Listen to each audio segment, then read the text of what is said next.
imewapasa kumwabudu Mungu katika roho na kweli. Hili neno la Mungu lilimtokea Yona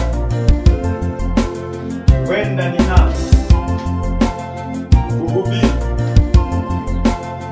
Yona